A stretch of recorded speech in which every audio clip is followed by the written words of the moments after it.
Ok, pessoal, voltamos e mais uma vez lembrando, ó, final de semana, sexta-feira é dia de pizza. Vamos lá no Mandacaru. Mandacaru fica ali no alto, próximo à Feirinha do Alto. Bem pertinho da Feirinha do Alto. Mandacaru. Vai lá conhecer a pizza do Mandacaru. Funcionando de 17 até as 23 horas, a partir de quinta-feira. Quinta, sexta, sábado e domingo, 17 até as 23 horas, Mandacaru. Durante o intervalo, já falei com vocês, não param aqui, né? Não param. E a ideia é essa mesmo.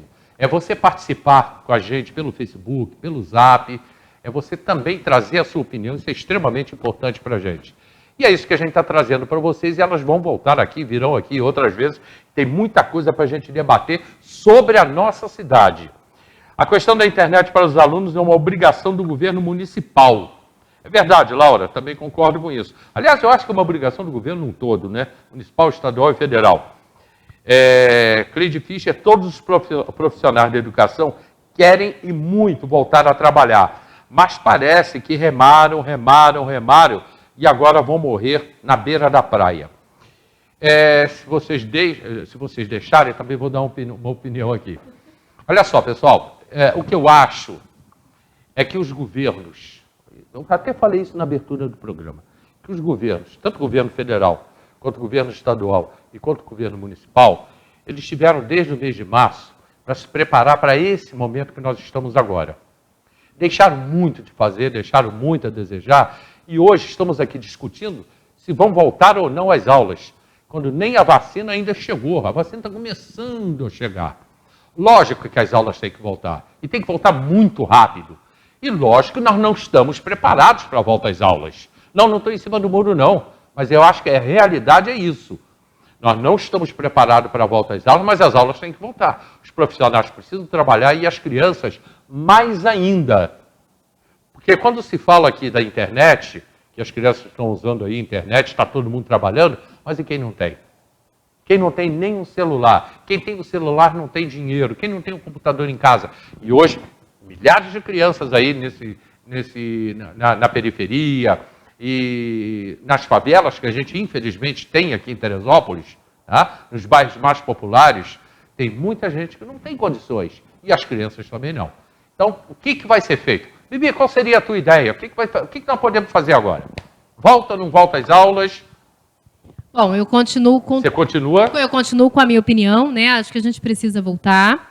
Acho, assim, que a gente precisa entender isso, vai ser logo na primeira semana, como é que vai funcionar, se esse protocolo vai ou não funcionar, isso vai fazer toda a diferença, porque me parece, então, que há um plano de ação, e a partir do momento que há um plano de ação, a gente precisa colocar em prática, né, para garantir que as vidas sejam protegidas, enfim. E eu acredito que a gente precise, nesse momento, confiar que o plano de ação que foi feito, eu acredito que por mais de uma mão, vai funcionar e as nossas crianças vão ter acesso àquilo que elas mais precisam, à educação. E volto a dizer, ressaltando aquilo que a professora Carol tão bem colocou. A gente entende que os professores estão fazendo o seu melhor. Infelizmente, não foi oportunizado que essas crianças tivessem a qualidade, né, para receber, para captar todo esse esforço, porque não havia infraestrutura.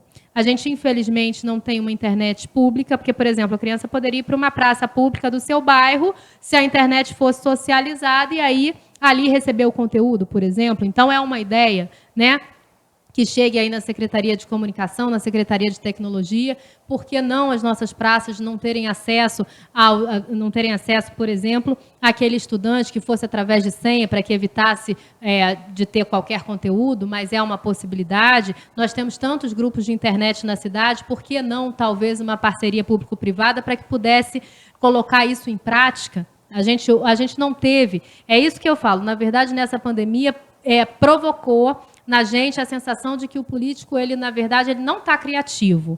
Isso é uma crítica minha pessoal, né? Ele, na verdade, pegou aquilo que ele tinha à mão, mas ele não pensou em fazer a diferença, talvez para ser modelo para o Brasil e para o mundo.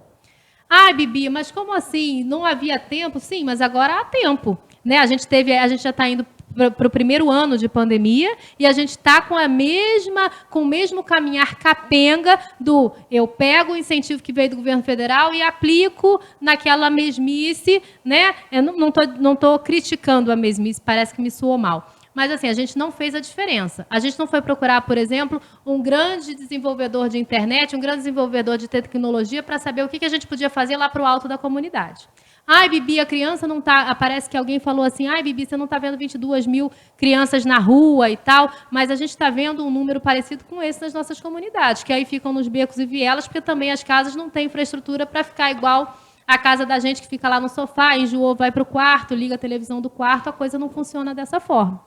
Então, me parece que a gente está vivendo, no Brasil como um todo, né, realidades muito diferentes. A gente vai lá para o Instagram, que é uma rede social que eu tenho cada vez mais, embora eu utilize muito, mas tenho cada vez mais críticas, porque enquanto um está postando o prato mais bonito do mundo, porque ficou entediado em casa, o outro está lá sem ter o que comer. Ai, Bibi, é um problema social? A gente entende que é um problema social. Mas o que foi feito para minimizar isso? Né? Que parcerias poderiam ter sido feitas para que essas crianças pudessem voltar só quando tivesse a vacina? Eu acho que essa é uma questão social, é uma questão que a gente tem que avalizar. Então, é lógico que tem todo o valor do mundo aquilo que a Carol, como professora, e que a categoria traz, mas a gente precisa se perguntar o que está sendo feito de diferencial para a gente poder comportar essa vacina. Porque nos passos que estão indo, como a Carol bem disse, a coisa é cobrada às avessas, né? Eu cobro quando vai ter aula, mas eu não cobro quando vai ter a vacina. E nesse caminhar, a gente corre o risco de ter mais 1 ano ou 2 das crianças sem aula. E isso é absolutamente inaceitável em troca de um Brasil muito capenga que não vai se reestruturar nem em 20 anos. Ok. Pastor Davi Palhares está aqui comigo. Davi, um abraço, meu irmão. Ele está respondendo ao Lucas, né? Que comparar bar, shopping com escola, não tem como fazer essa comparação. E ele ainda fala, meu amigo, quem permanece no shopping? Funcionários e proprietários. Nos bares e boates, dura um pouco mais a permanência, às vezes até uma noite inteira. A Neuza, esse plano de ação começa com transporte público. E a Cleide, voltando aqui, lembrando que na maioria dos casos, quem defende a volta às aulas tem uma condição econômica para cuidar da sua saúde e da sua família. Não vejo assim não. Em 2020, as crianças não estavam nas vielas. Carol, ofereceram a vocês, professores, ontem, o que é de segurança? Que tipo de segurança eles ofereceram para uma possível volta às aulas? Então, Hélio, a gente tem alguns protocolos de segurança, né? A prefeitura está disponibilizando aí um kit de máscara, álcool gel para os alunos, né? A ventilação, as regras do espaçamento. Mas, assim, eu queria jogar uma outra questão, inclusive, Bibi, né, que você também é da área, e acho que foi a Neuza que trouxe aqui. Né, por mais que a gente implemente todos esses protocolos de segurança na escola, sabendo de todas as dificuldades, porque a gente tem escolas aqui em Teresópolis que a gente tem apenas um banheiro, que a gente tem apenas uma pia, que a gente tem salas que não dá para dar os 9 metros de distanciamento, porque elas são muito pequenas. Né? Então, a gente sabe que vai ser muito difícil implementar todos esses protocolos de segurança, mesmo com a infraestrutura, até porque também não vai adiantar a gente ter esses protocolos de segurança dentro da escola se, por exemplo, o aluno, quando pega o transporte público, ele está aglomerado. A gente sabe que a questão do transporte público é um grande problema na nossa cidade, a gente já vem discutindo isso há muitos anos. Eu que dou aula lá em Venda Nova, eu sei o quanto os meus alunos sofrem com o transporte. A gente, em 2019, a gente teve que adequar o horário da escola ao horário Agora do não ônibus. Vai sofrer tanto, porque a operadora é outra. Mas, assim, eu vou te falar... Só para jogar para você, que eu te falo, né, o meu questionamento a gente chega na escola, dá os 9 metros, mas o aluno ele já veio lotado no ônibus, mesmo aquele que sobe para o Rosário. Né? Então, por mais que a escola implemente, esse transporte público ele precisa também se adequar. E a gente sabe que é um grande problema. Para o aluno que estuda em escola particular, o pai consegue ter, né, essas condições financeiras de deixar ele todo dia com o seu carro, de pagar um transporte privado. Mas os meus alunos da escola pública, eles não têm esse privilégio. Eles andam de transporte público. E, normalmente, o transporte público já aglomera. Então, o que adianta a gente falar de reabertura das escolas se a gente não tem um plano de proporcionar um transporte público onde esse aluno não fique aglomerado? Então, Carol, na verdade, eu não estou aqui hoje pela empresa, né? E vai ser um grande prazer quando vier a Bibi da aviação, mas eu tenho muito carinho em falar em transporte público coletivo. Um beijo para toda Dedo de Deus, que eu faço parte e amo. Mas eu te digo assim, né? Essa pandemia, novamente, eu venho com o discurso de que ela é interdisciplinar. Não adianta falar da escola se eu não falar do transporte público, se eu não falar de mobilidade, se eu não falar, enfim, da Secretaria de Saúde. E todas as questões seriam sanadas se a gente tivesse pensado nisso com antecedência. Bibi, há possibilidade? Claro que há possibilidade. Os ônibus são todos sanitizados. Ai, Bibi, mas a gente tem horários de pico que tem aglomeração, a gente sabe disso. Mas fazendo um planejamento de ação, onde no Brasil inteiro o transporte público passa pelo subsídio, porque ele também sofreu muito com o advento da pandemia, há a possibilidade do empresário arcar com mais ônibus dentro daquele horário para que impossibilite a aglomeração. Então, Carol... Olha, muito bom ouvir isso. Inclusive, assim, o prefeito Vinícius Clausen, em conversa terça-feira, disse que ia tentar uma reunião com a aviação para conversar sobre a questão do transporte. Eu te digo que jeito tem, só que esse jeito não é isolado. Não é simplesmente a gente não pode cuidar de um lado e massacrar o outro. A gente também tem toda uma categoria que está sofrendo com essa questão e ficou na rua o tempo inteiro. Então, seria fácil dizer assim, olha, e eu estou dizendo no Brasil como um todo, tá? Não estou dizendo necessariamente da cidade. Olha, transporte público, você está aglomerando aí. Você bota mais ônibus na rua, tá? Só que a gente esqueceu que hoje a maioria das cidades no país não são subsidiadas. A gente não tem um transporte público subsidiado, não tem a possibilidade de ter uma tarifa mais equitativa, mais cidadã, ou seja, mais barata, e ele está sobretaxado o tempo inteiro. Então, hoje, ele não tem condição de botar mais ônibus na rua. Mas, com essa conversa interdisciplinar, não só é possível, como também é uma intenção do empresário. Afinal de contas, hoje, né, porque o transporte público como um todo, ele passou por uma reestruturação. Antigamente, para a gente era passageiro, hoje para a gente é cliente. Né? Então, assim, adequou-se as palavras, mas isso só está ressaltando o seguinte, é importante para a gente cuidar dessa vida também, até porque é dessa vida que garante o sustento da nossa frota, leia-se da nossa família, dos motoristas, dos operadores, da manutenção. Então, para a gente é uma intenção que isso seja feito, mas precisa ser uma conversa de muitas mãos. Não pode ser uma conversa focada em apenas uma categoria. A gente precisa entender quais são os gargalos que impedem que as coisas funcionem da maneira que a gente gostaria, porque nós também, e aí falo como transporte público, gostaríamos.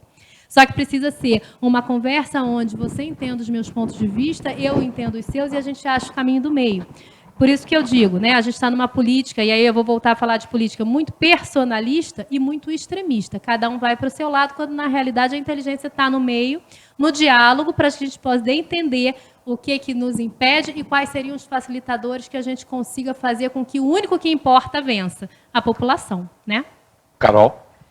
Não, eu acho que a gente acabou entrando no papo do transporte público, porque a gente precisa falar de transporte público para falar de reabertura de escolas, né? Principalmente quando a gente está discutindo a rede pública de ensino.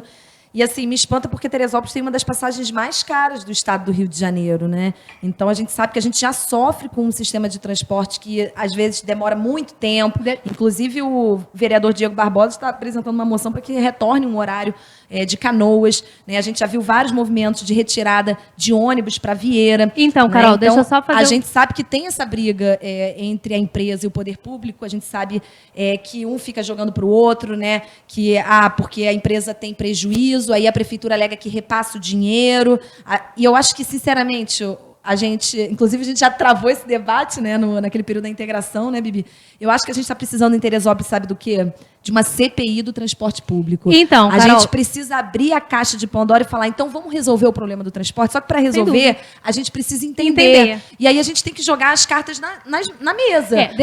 Vamos abrir uma CPI, vamos entender. A prefeitura fala um negócio, a empresa diz outra. Então vamos debater esse assunto em sociedade, promover audiências públicas, fazer com que a Câmara, de fato, instaure um inquérito, coloque o Ministério Público. Então, Carol, deixa eu só fazer um recorte para você, e aí não discordando de você, né? Quando você fala de passagem, a gente no Brasil tem um modelo tarifário que está defasado. Como é que é esse modelo, né? A tarifa é calculada com base do passageiro pagante. A gente divide a tarifa por aqueles passageiros pagantes e aí acha um valor final. É claro que com o advento dos aplicativos e de outras concorrências do transporte público não leais, porque quando a gente regulamenta, a gente tem condição de ter lealdade nas concorrências e hoje isso não acontece. né? Significa dizer que eu tenho menos passageiros pagantes. O que a gente faz? A gente aumenta. Aqui em Terê, por exemplo, a gente tem uma gratuidade de 60 a 65 anos, que é um privilégio, que é muito bacana, que a gente acha ótimo. Não, de 60 a 65 é um direito adquirido, mas da cidade. O que não tem problema nenhum por nós, Carol. Só que acontece é o seguinte, a gente não tem o que a gente chama de subsídio, que não precisa ser uma sobretaxa no bolso do cidadão. Mas quando a gente divide o valor para mais pessoas, a gente tem uma tarifa mais equitativa, a gente tem uma tarifa mais barata. Então, o que a gente precisa lutar, e a gente precisa falar de transporte público, eu estou com você nessa pauta, e exatamente por isso eu cheguei à Aviação Dedo de Deus, para a gente começar a colocar o transporte na boca do povo, né? Para que a gente movimente. Tem gente que fala assim, Bibi, mas você não gosta que critique o transporte público? Eu falo o contrário. Eu quero ter oportunidade de falar de transporte. E isso só acontece quando a gente consegue desmistificar. Tem algumas coisas que são problema? Tem sim. Mas tem outras que a gente precisa achar solução em conjunto, a partir de um problema. Se a gente entende, tem gente que fala assim, poxa, eu ando um período, eu ando um caminho curtinho, né? E pago X. Só que a gente precisa entender que não é por quilômetro rodado, a gente precisa entender que é por passageiro pagante. Quanto menos passageiros pagantes a gente tem, de hoje você falar para mim assim, Bibi, para qualquer empresário de qualquer parte do país, tá? Eu vou aumentar a tarifa do ônibus. Ele vai falar, pelo amor de Deus, que isso não aconteça. Por quê? Porque ele vai perder cada vez mais clientes. Hoje não é interessante para nenhuma das partes. Hoje a gente precisa, até porque até ano que vem a gente precisa, com a lei de mobilidade urbana, a gente precisa ter um plano de mobilidade para a cidade.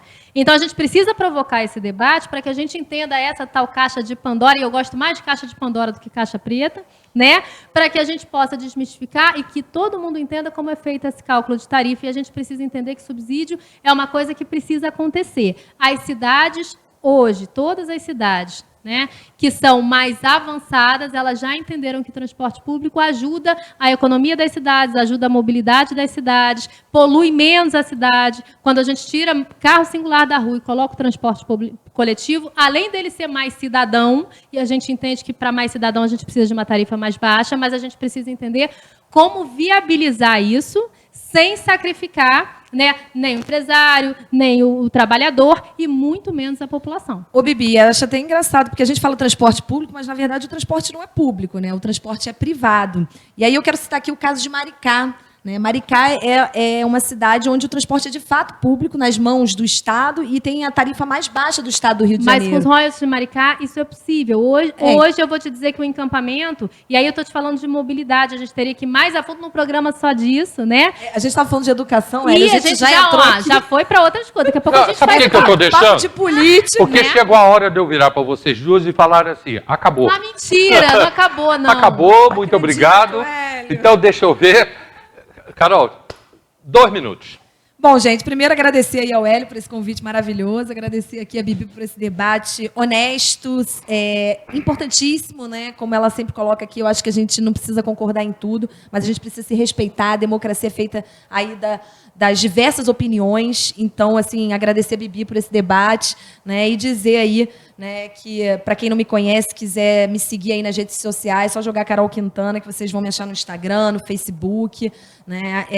Dizer aí aos meus colegas profissionais da educação que estamos juntos, não se preocupem, o que a gente puder fazer aí do sindicato, né, e o meu esforço pessoal de lutar aí para que a gente não retorne presencialmente. Eu sei que vocês estão com medo de perder as vidas, né? A gente entende a angústia dos pais, mas a gente também entende a angústia dos profissionais da educação. E, mais uma vez, eu sei que é difícil desconstruir essa ideia de que nós, professores, estamos trabalhando, né? A gente abordou temáticas aqui muito importantes, como a questão do acesso que a Bibi trouxe, né? Parece que o nosso trabalho não está sendo visibilizado porque há uma dificuldade de acesso, né? Mas eu acho que a gente tem, sim, condições de melhorar o ensino remoto. Faltou vontade política, a gente poderia estar com um acesso maior da população, e, inclusive, trazendo aqui uma notícia que o próprio Vinícius disse para nós em reunião na terça-feira, que a prefeitura está investindo em material tecnológico e que está disponibilizando aí, que pretende disponibilizar tablets para os alunos para que melhore essa condição de acesso, porque, a princípio, o plano de retorno é para o ensino híbrido, né? O 1º de março é um início de até 30% esse retorno presencial. Mas eu, sinceramente, acredito que o Vinícius deva rever essa posição junto com a Secretaria Municipal de Educação, na figura, né, da secretária Satiele, que ontem estava muito abalada com o falecimento da professora Regina, que, por mais que tenham dito aqui que ela estava em festa, aglomerada ou não, né, de qualquer maneira, ela tinha tinha voltado às suas atividades presenciais ao trabalho, uma professora, né, e teve contato com outras professoras que estavam na unidade, então isso também afeta, e óbvio que está no âmbito da discussão sobre esse retorno presencial para nós. Então, Satiele conversou comigo ontem, disse que a prefeitura está muito preocupada, né, e que vai de forma muito responsável e cuidadosa, né, em relação a isso, ao retorno. Então, eu acho que assim, o tema é muito complexo, a gente também não quer que as nossas crianças e adolescentes fiquem desamparados, isso é uma angústia nossa enquanto professor, né, e professora, mas a gente entende também que a gente tem que preservar a vida deles também, de toda a comunidade escolar, e que a reabertura das escolas agora vai sim sobrecarregar o nosso sistema de saúde, e que a gente não pode, a vacina está ali, vamos garantir essa vacina, né? E aí a gente fala aí num retorno mais seguro e presencial, e né, agradecer mais uma vez a todos que estão assistindo aí o programa. É o primeiro de muitos. Obrigada. Tá? Obrigada, que seja o primeiro de muitos, tá, Carol? Obrigada. Bibi? Bom, hoje foi realmente a gente comprovar que na diferença que a gente cresce, eu falo sempre, um beijo para o Por Teresópolis, que é o nosso grupo lá, que se fosse para debater com pessoas que sempre concordam com a gente nunca crescia, né? Porque a gente nunca cresceria, até porque, na verdade, a grande beleza das coisas está na pergunta, talvez nem na resposta. Então, prazer enorme te conhecer pessoalmente, Carol. Eu acho que a gente precisa conversar cada vez mais para entender quais são os lados que a gente precisa contemplar. Eu hoje percebi o lado da educação, que eu acho muito válido, você percebeu o lado da questão do acesso, por isso a nossa preocupação, que talvez seja a que aflige a maior parte das pessoas que defendem o retorno das aulas. Mas vamos em frente. Hélio, muito obrigada, já estou considerando aqui a prata da casa. Mesmo. Com certeza. Então, assim, muito, muito obrigada pelo convite de sempre. Um beijo para o pessoal de casa. Pessoal, é o seguinte, olha só. Antes de eu falar delas duas, que vão ficar aqui com a gente em outros programas, com certeza, né? Que nós temos muito a falar de Teresópolis, muita coisa nós vamos discutir aqui, nós vamos debater muita coisa. Agora, nem a Carol, nem a Bibi, elas não vão decidir se as aulas voltam ou não. Nenhuma das duas vão decidir isso. Nem a Carol, nem a Bibi vão decidir se os ônibus vão andar para lá, se os ônibus vão andar para cá. Isso não depende delas. Elas só estão aqui debatendo um assunto junto com vocês que estão em casa. Porque elas são guerreiras, estão lutando, estão batalhando e querem o melhor para a nossa cidade, eu tenho certeza disso. Tem até uma coisa engraçada que aconteceu nisso aí, é que quando a Bibi já tem vindo aqui de outras vezes, a Carol é a primeira vez e será a primeira vez de muitas. Aí quando eu falei para uma e para outra com quem elas estariam, as duas pelo zap comigo começaram, olha, eu gosto muito dela, eu também gosto dela, as duas se elogiando. Aí quando elas chegaram aqui, eu falei, olha, as duas se elogiaram aí comigo, vocês querem ouvir? Foi muito legal isso. Uma outra coisa para encerrar, lembrando que na semana que vem, na terça-feira, a gente não vai ter programa ao vivo, tá, gente? Aí eu vou ver se eu repito esse programa de hoje ou se eu repito de segunda-feira. Isso aí nós vamos decidir ainda. E o pessoal está aqui falando. Agora, uma coisa só para encerrar realmente agora. Eu vi muita gente aqui falando em monopólio. Porque tem monopólio, não tem não, gente. Eu vou explicar para vocês como é que acontece isso. Eu já vi durante esses últimos anos aí, abrir a concorrência pública, licitação para outras empresas entrarem em Teresópolis. Até porque tem que abrir realmente, a prefeitura tem que fazer isso. Só que outra empresa não vem para cá. As empresas não vêm, sabe porque não cabem duas empresas em Teresópolis. Mas em Petrópolis cabe, sim, mas lá tem 500 mil habitantes. Petrópolis é muito maior do que Teresópolis. Acho que parece que são duas empresas, né? A Face e a Única. Então, as empresas não... Pode abrir concorrência porque não vem, não cabe. O empresário, ele sabe que se ele montar outra empresa em Teresópolis, se ele trouxer a empresa dele para cá, ele vai ter prejuízo. Porque não cabe, não tem gente para andar de ônibus aqui numa segunda empresa. Então, quando se fala em monopólio, as pessoas falam, mas por que não vem? Não vem porque o empresário não quer. Porque a prefeitura, ela tem que abrir licitação sim. E ela abre, só que não aparece ninguém. Tá? As empresas não se interessam em vir para cá, assim como não se interessa em ir para outros municípios que são considerados pequenos e que não cabem duas ou três empresas de ônibus. Muito obrigado a todos vocês por essa semana que passamos juntos. Segunda-feira nós estaremos aqui. Bom carnaval dentro de casa. Esse carnaval é para ficar dentro de casa. Aí sim é a hora do churrasco. Está na hora do churrasco. Aquele abraço. Bom carnaval.